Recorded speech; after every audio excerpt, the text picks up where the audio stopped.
Halo pemirsa, apa kabar? Info Dunia kembali hadir dengan sejumlah informasi peristiwa menarik dan unik dari berbagai penjuru dunia. Bersama saya Luis Ayu dan simak informasinya untuk Anda.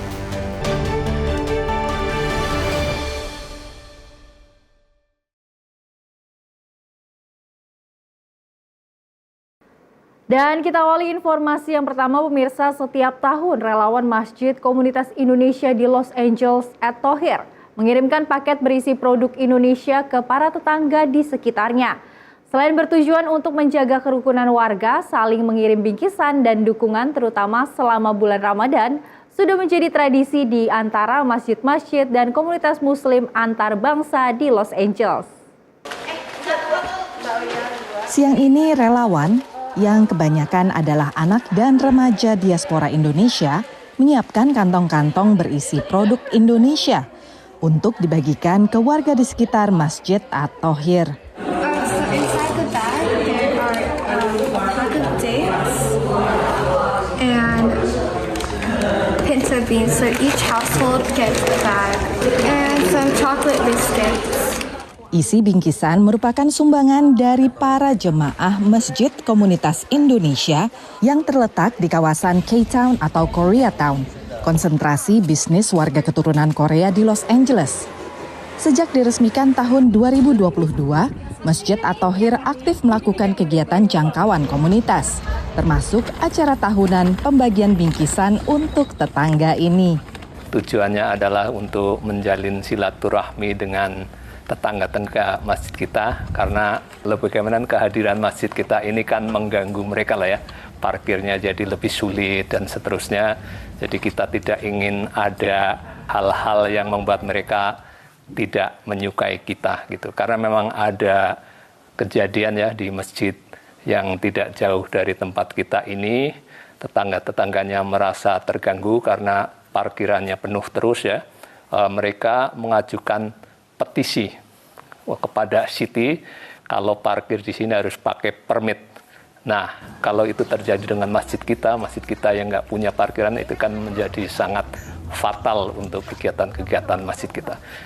Relawan dibagi ke beberapa kelompok agar pembagian lebih efektif. Para remaja ini ditemani beberapa relawan dewasa dan guru kelas pengajian mingguan untuk anak dan remaja yang berlangsung setiap Sabtu di @Thohir.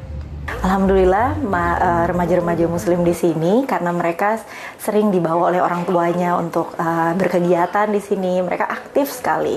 Mereka sudah berkegiatan sejak dari SD. Jadi ketika mereka sekarang sudah di high school, di SMA, mereka tetap datang ke sini dan berkontribusi. Kita bilang kepada anak-anak bahwa mereka sebenarnya adalah ambasador. Mereka adalah muslim-muslim yang tampil untuk komunitas terutama di Los Angeles. You're welcome. Thank you so much. Thank you. Have a good day. Dan juga supaya anak-anak ini tetap bangga sebagai menjadi orang Muslim. I think it's great that they're helping out the community, even though it's, we're all kind of in our own culture and religion. I'm glad that they're helping us out as much. Cuma juga ada yang, saya udah happy dengan agama saya nggak menjadi Muslim gitu. Makanya ditaruh di bag itu ada surat dalam bahasa Inggris dan bahasa Spanyol itu, kita tidak mengajak apapun mereka untuk, bukan dakwah lah pada prinsipnya. Jadi hanya kita memperkenalkan siapa kita dan terima kasih kepada mereka supaya maklum kalau kita nanti Ramadan lebih sibuk. Selama bulan Ramadan memang banyak sekali kegiatan yang biasa dilakukan. Misalnya seperti buka puasa bersama tentunya, atau juga sholat tarawih dan pengajian. Tapi ada satu hal lagi yang cukup unik. Ini adalah kurma pemberian dari Masjid Reseda Islamic Center yang tidak jauh dari sini. Ini merupakan bukti ukhuwah Islamiyah atau ikatan antar komunitas muslim di Los Angeles. Jadi kalau masjid-masjid di sini nih saling kirim-kirim.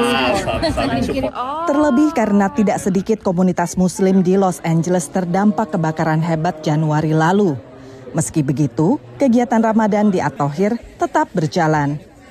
Selain dibawakan dalam bahasa Indonesia, berbagai kegiatan Ramadan di Masjid @Thohir juga berlangsung dalam bahasa Inggris untuk mengakomodasi jemaah yang terdiri dari berbagai bangsa di salah satu kota paling majemuk di Amerika Serikat ini. Dari Los Angeles, California, Aryatna Budianto, Dania Iman, dan Irfan Ihsan, VOA.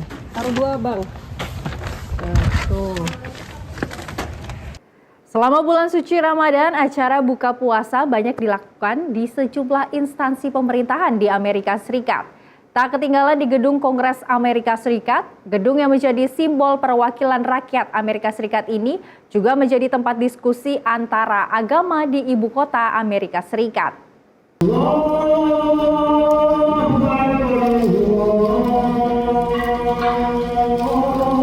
Azan berkumandang di dalam Speaker Nancy Pelosi Caucus Room, salah satu ruangan di Kompleks Gedung Kongres AS, mengiringi acara buka puasa Kongresional Amerika Serikat.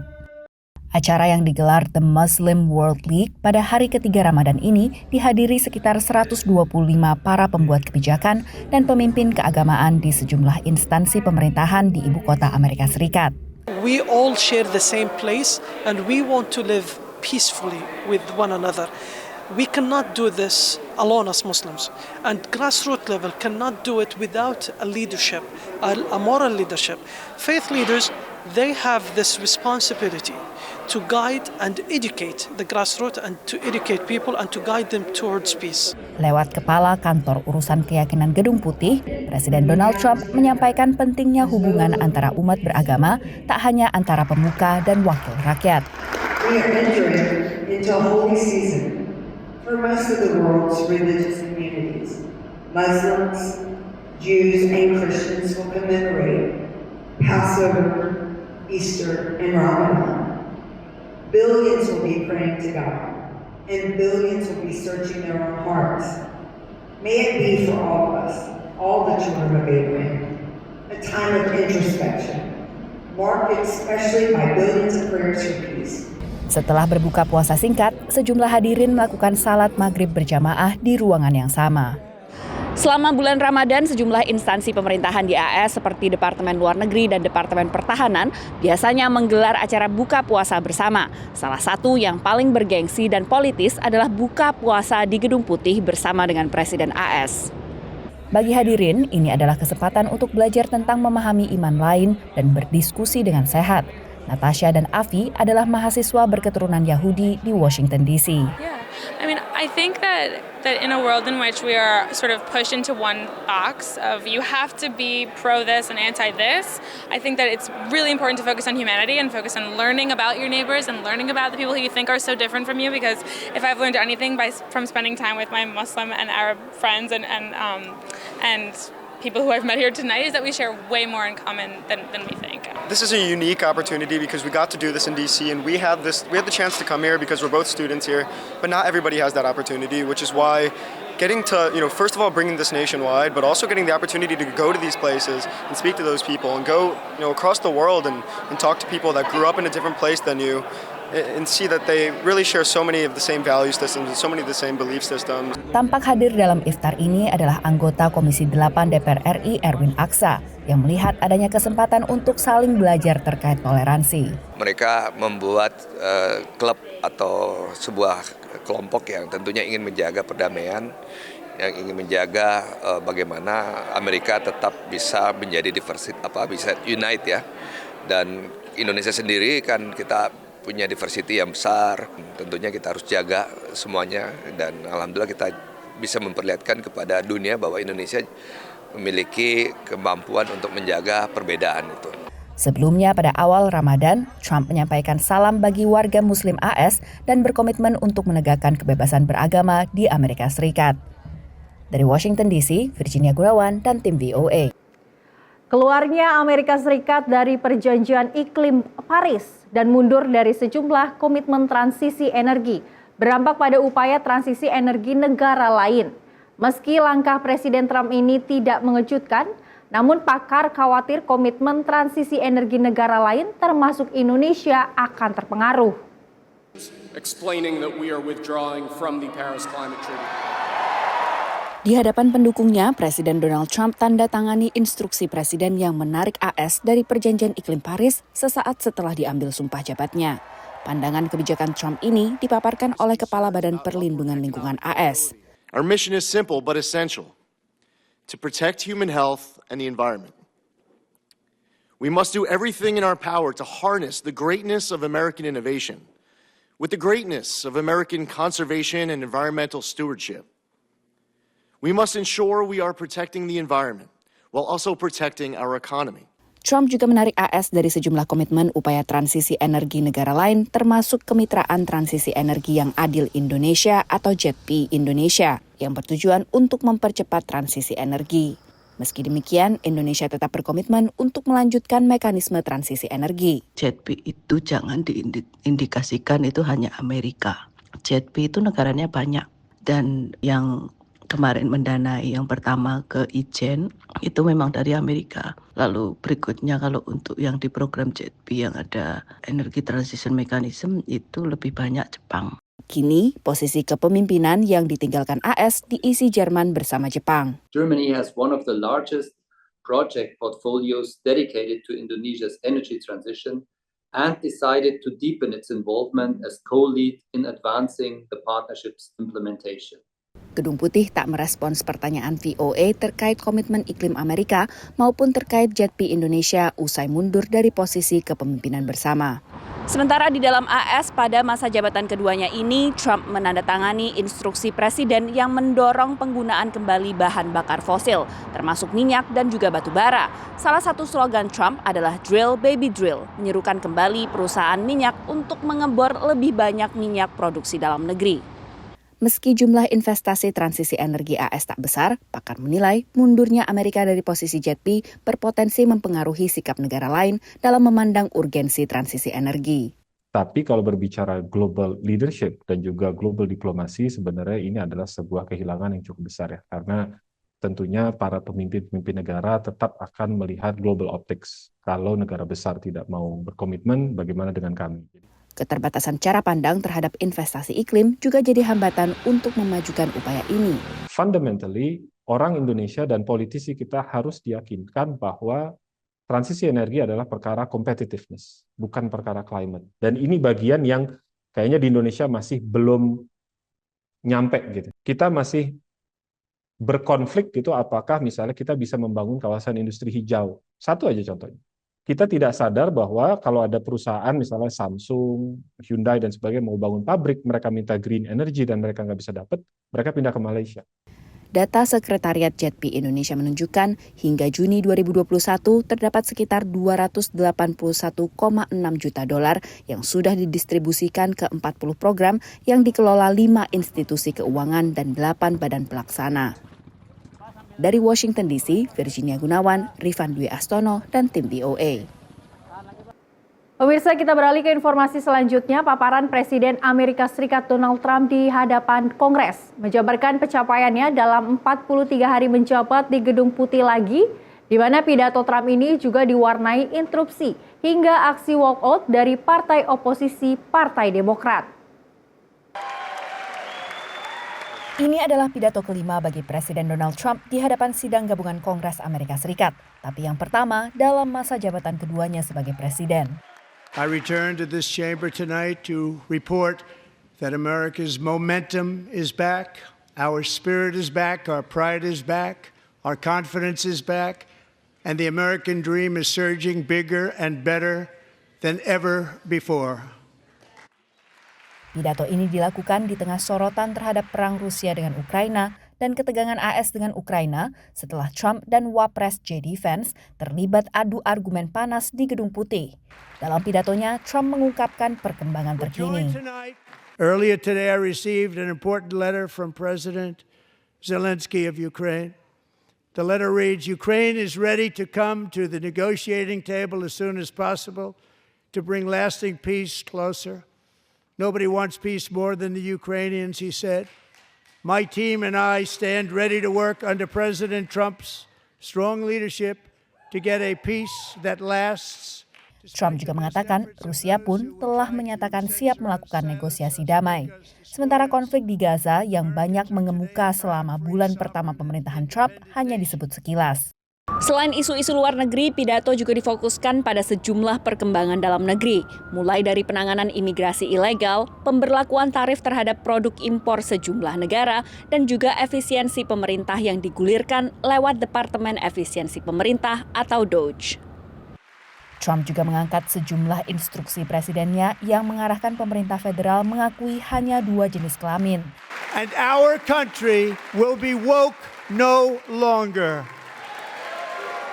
Pidato Trump diwarnai aksi walkout sejumlah anggota Kongres Partai Demokrat dan protes diam di kursi masing-masing. Di awal pidato, anggota DPR Al Green dari Texas dikawal keluar karena dianggap menyela pidato kenegaraan presiden. I'm willing to suffer whatever punishment is available to me. I didn't say to anyone, don't punish me. I've said I'll accept the punishment, but it's worth it to let people know that there are some of us who are going to stand up against this president's desire to cut Medicaid, Medicare, and Social Security. Sesuai tradisi politik di Amerika Serikat, partai yang berada di oposisi merespons pidato dengan sebuah pidato sanggahan. Kali ini disampaikan Senator Partai Demokrat asal Michigan, Elissa Slotkin. America wants change, but there's a responsible way to make change and a reckless way. And we can make that change without forgetting who we are as a country and as a democracy. Pidato yang semula dijadwalkan hanya 1 jam, akhirnya berlangsung hampir 1 jam 40 menit. Pidato terpanjang Trump di depan Kongres selama ini. Dari Washington DC, Virginia Gunawan dan tim VOA. Dan terima kasih pemirsa masih tetap bersama kami di Sinpo Dunia dan informasi kami lanjutkan. Sejumlah orang yang kehilangan kemampuan untuk berbicara ternyata masih dapat menggerakkan otot pita suara mereka. Karena itu para ilmuwan di California melakukan penelitian untuk mengubah gerakan otot itu menjadi ucapan yang dapat didengar. Para insinyur di Universitas California di Los Angeles ini sedang mengembangkan perangkat untuk menangkap sinyal listrik yang dihasilkan oleh getaran otot pita suara. Peneliti Siwan Che menggunakan kecerdasan buatan untuk mengubah sinyal-sinyal itu menjadi ucapan. That electric signal will be feed into the actuation or the loudspeaker part, and then the loudspeaker part will give out the sound. So that the whole process from sensing to processing and then to actuation realizes the ultimate goal that we're trying to do, like help you speak without using a vocal fold. Membran magnetomekanis yang mengubah getaran otot pita suara menjadi sinyal listrik ini bentuknya lembut dan dapat direnggangkan sehingga bisa dipakai dengan nyaman. Mereka memadukan nanopartikel magnetik dengan polimer lembut dan membentuknya memakai teknologi pemotongan kertas tradisional Jepang, menurut peneliti Jing Shu. We made the MC layer with kirigami pattern, which make it even soft. Para peneliti melatih kecerdasan buatan untuk mengenali getaran otot pita suara orang yang berbeda. Jun Chen memimpin proyek ini di Fakultas Teknik Samuel di UCLA. Your muscle vibration could be totally different, right? So we have to train the device before it's really used. And then we will analyze those electric signals first, and to build up a personalized this kind of vocabulary database. Membran suara ini dirancang untuk membantu warga dengan berbagai gangguan bicara dan patologi. Menurut Chen, ia berencana menguji perangkat ini saat memberikan kuliah yang bisa berlangsung hingga 3 jam dan terkadang membuat suaranya tegang. Dari Arlington, Virginia, saya Helby Yohanes dan tim VOA. Penelitian terkini melibatkan puluhan ribu survei atas populasi kupu-kupu di Amerika Serikat menunjukkan penurunan signifikan jumlah serangga ini yang sangat berperan dalam menyuburkan tanaman. Apa saja yang berada di balik anjloknya kupu-kupu Amerika Serikat? Berikut selengkapnya. Dalam 2 dekade, populasi kupu-kupu di Amerika Serikat turun tajam sekitar 22%. We've lost about 1 out of every 5 butterflies from 2000 to 2020, which is a massive reduction in abundance over just such a short time period. So if you imagine you went out to go watch butterflies in 2000 and you saw 100, and you went back to the same site in 2020, you'd probably only see 80 individuals. Peneliti memperkirakan ada 650 lebih spesies kupu-kupu di Amerika Serikat. Hanya 554 spesies bisa dipantau pergerakannya. We saw a lot of declining species in the Southwest, which is part of the U.S. that is heated up and dried out much more quickly than other regions. We think that drought might be kind of the culprit there in terms of southwestern butterfly declines. We also saw pretty strong declines in the Midwest. There was one of the Status of Butterflies working group members who did a separate analysis that found that insecticides, more so than any other driver, more so than land use change, more than climate change, insecticides really were the number one driver of declines for butterflies in the Midwest. Berkurangnya populasi kupu-kupu tak hanya memukul keragaman hayati, tapi memiliki dampak ekonomi pada manusia. Butterflies were responsible in Texas for about $80 million of cotton pollination per year. That's just in Texas. So add that up across the world and, it's a significant amount of money. And so the bottom line is butterflies, they're still not as important as bees, but they are important. Menurut peneliti yang terlibat riset kupu-kupu ini, belum terlambat untuk membalikan tren risiko kepunahan. There's a lot of work on how habitat restoration and habitat management can really improve the outcomes for individual populations.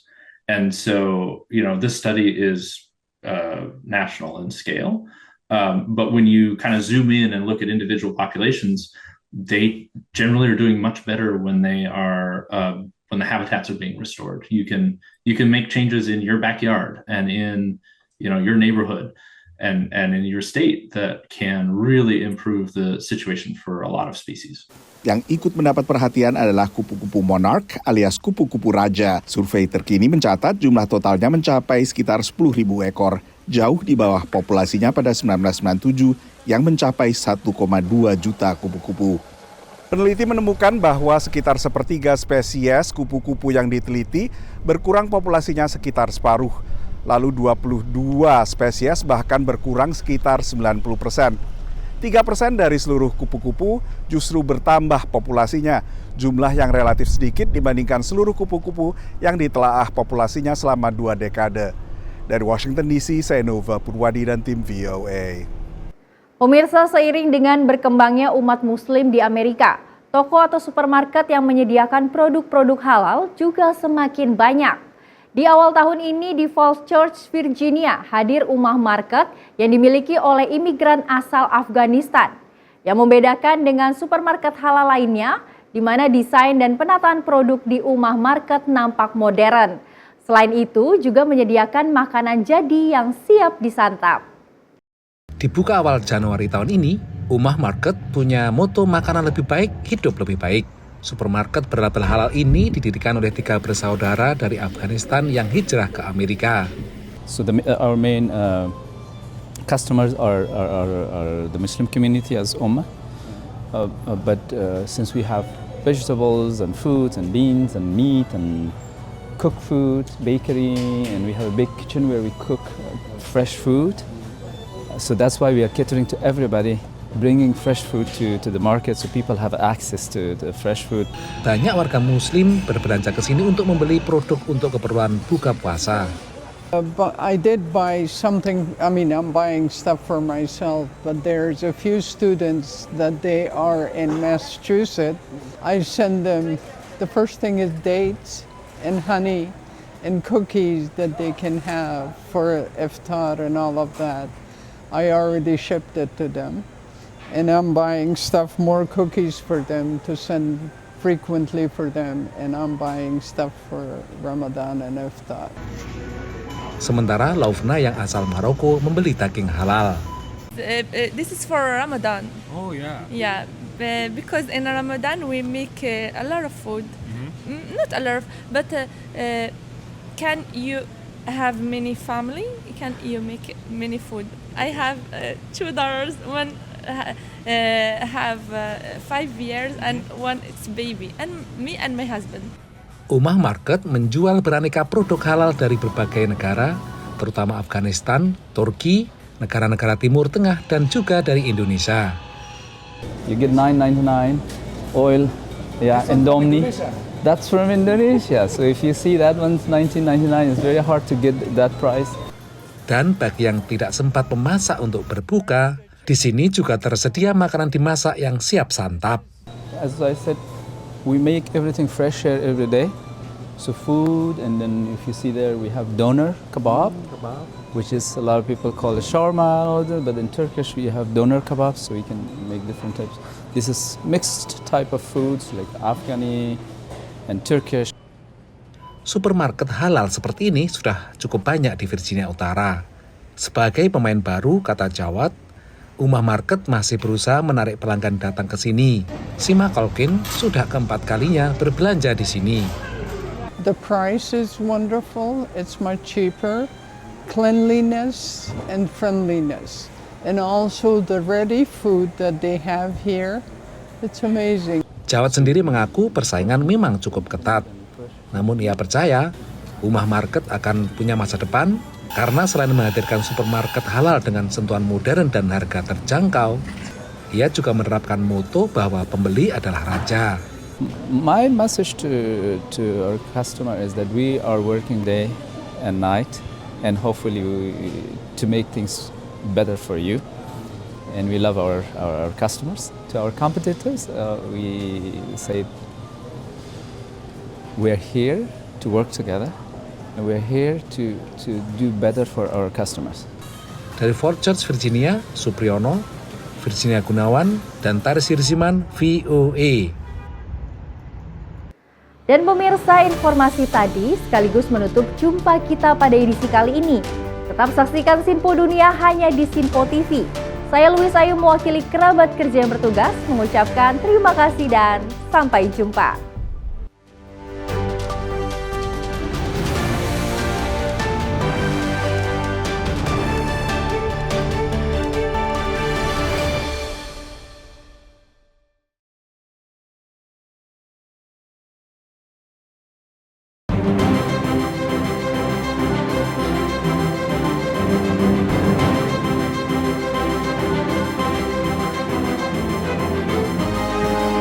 Sinpo TV, News, Sport, Entertainment.